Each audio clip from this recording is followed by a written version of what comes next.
কিছুদিন পরে মাহে রমাদান শুরু হবে। আমাদের কিছু ভাই আল্লাযী ইউওয়াসবিসু ফি সুদুরিন নাস মিনাল জিন্নাতে ওয়ান নাস, আপনার ভিতরে সার্বক্ষণিক ওয়াসওয়াসা দেবে, তারাবি নাই, তারাবি নাই, তারাবি নাই। আর কেউ বলবে তারাবি আছে 8 রাকাত, তারাবি আছে 8 রাকাত। আপনি কোনো কথা আল্লাহর ওয়াস্তে শুনিয়েন না, কনসেন্ট্রেট করেন। এই মেজবানি চলতেছে আল্লাহর দেওয়া মেজবানি, এই মেজবানির মধ্যে আপনি ভাত পাচ্ছেন কিনা এটা নিয়ে টেনশন করেন। কেউ কারো পথে, কেউ কারো সফরের সঙ্গী হবে না। অসংখ্য মানুষ কবরস্থানে শুয়ে আছে, কেউ কারো সফর সঙ্গী হয় না আমার ভাই।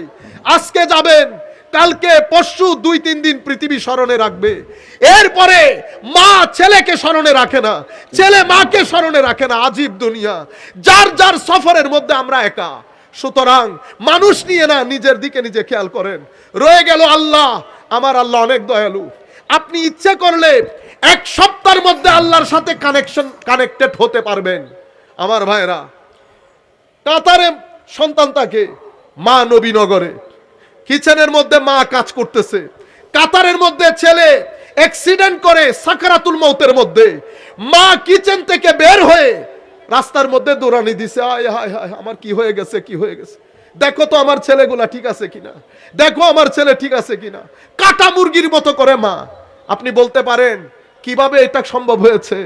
এটা মার সন্তানের সাথে রাব্ত বলে, কানেকশন।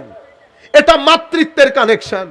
যেভাবে মার সন্তানের মাঝখানে মাতৃত্বের কানেকশন থাকে, ঠিক সেভাবে আল্লাহ এবং বান্দার মাঝখানে উবুদিয়্যতের কানেকশন থাকে। কিন্তু কানেকশন লস হয়ে গেছে। কেন? আমার আল্লাহ কানেকশন করার জন্য আমাকে যেই ইন্দ্রিয়গুলা দান করেছেন, হাত, মুখ, চোখ, কান, সেই জায়গাগুলো আমরা সেভাবে ইউজ করতে পারছি না। আপনি যদি চান আল্লাহর সাথে কানেক্টেড হতে, চোখের ব্যবহারের মধ্যে পরিবর্তন আনেন। যেই ব্যক্তি মা বাবার সাথে বিয়াদবি করে, তার দুয়া আল্লাহর দরবারে কবুল হবে না। আমাদের ছেলেরা তো এখন কালচার করে ফেলেছে।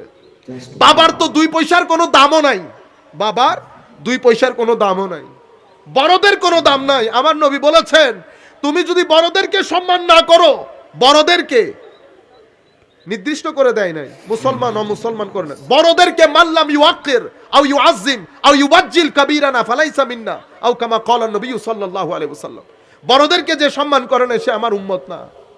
সেই জায়গার মধ্যে মা বাবার সাথে বেয়াদবি। এর পরবর্তীতে আমার নবী বলছেন, যারা সার্বক্ষণিক মদ পান করে, তাদের দোয়া আল্লাহর দরবারে কবুল হবে না।